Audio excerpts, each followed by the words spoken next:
Let's begin the list of the best post-apocalypse world films or shows on OTT with a Netflix show by the name of To the Lake.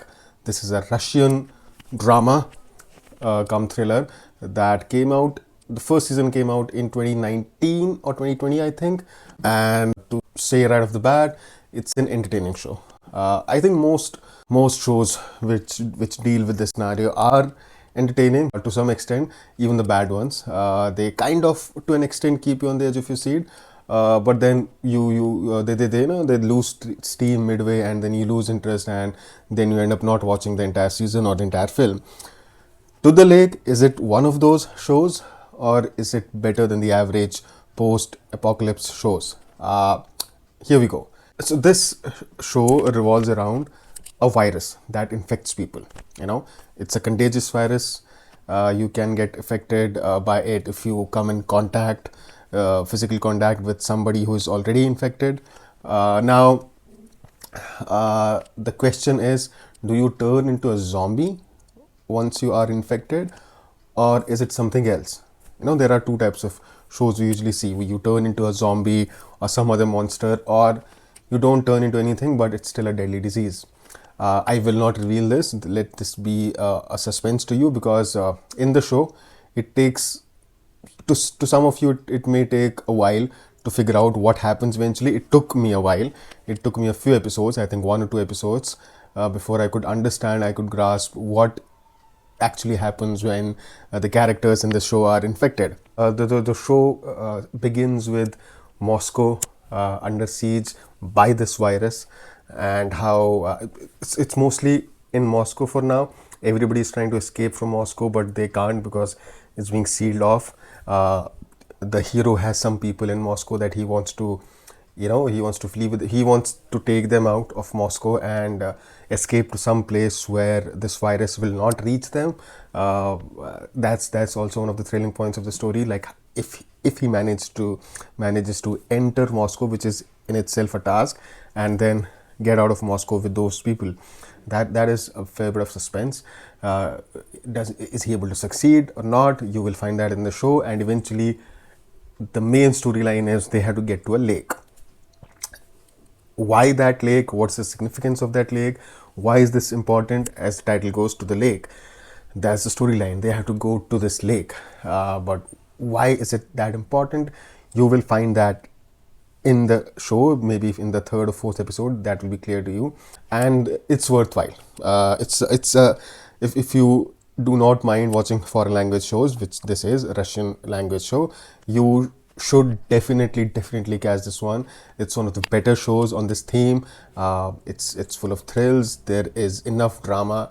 All the characters in this show, all the actors in the show, they have acted well. But what makes this show stand out from the usual stock of post-apocalypse shows is that every single character has a depth. They have a backstory, or they may not have a backstory, yet they still have some depth. You care for these characters emotionally, you love them, you hate them, and then there are some complex character. I think the protagonist of the show, the male protagonist of the show, actually everybody, you have reasons to hate them as well as to love them.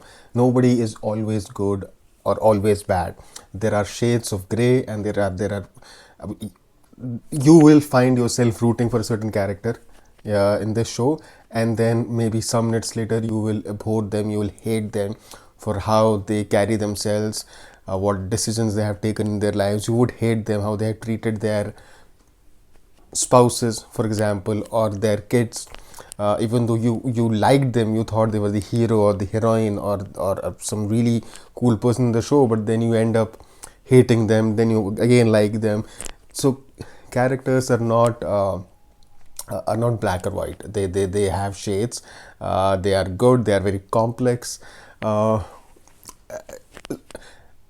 Having said that, before you come to a conclusion that the show invests a lot of time digging into their characters, and thus becomes boring drama, no, it always keeps the thrill alive.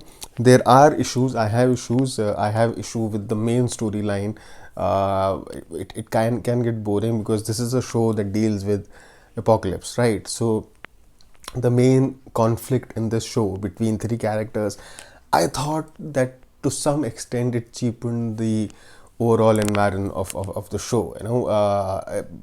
A show dealing with this theme, sometimes it felt maybe they're going overboard. Maybe they're spending too much time on how the dynamics are between these three characters. This storyline which is there in the show, which I will not reveal, it's kind of a, let's say, a kind of a love triangle, but not really. I will not reveal the entire thing because see, that's the show. I'm not one of those reviewers who will reveal important plot points. So there are three characters, there is something going on, there is a conflict between these three people. I just felt it sometimes felt out of place in the show with this theme, post-apocalypse. But outside of that, those three people are really good actors. Good actors, sufficiently good actors, adequately good actors. At least one of them is a really good actor. And then there are new characters that keep on coming in the show, like with every Netflix show or Amazon Prime show.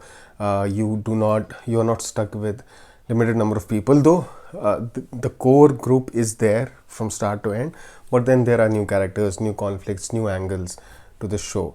The first season ends on a cliffhanger. I understand the show already has had a second season.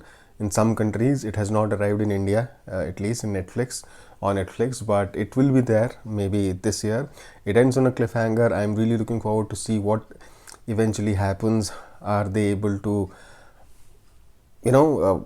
how the season ends? Is it what we saw it is, or is there going to be a twist, or what we eventually see at the end of the season, is that true? Are our worst fears coming true with this season, or will we see a twist in the first episode of the second season? I am looking forward to the season. So if you're looking for the best shows or best films on post-apocalypse world, I would strongly recommend this show. It has its weaknesses, it has some points where you are frustrated, but all in all, it's a very engaging show with good performances.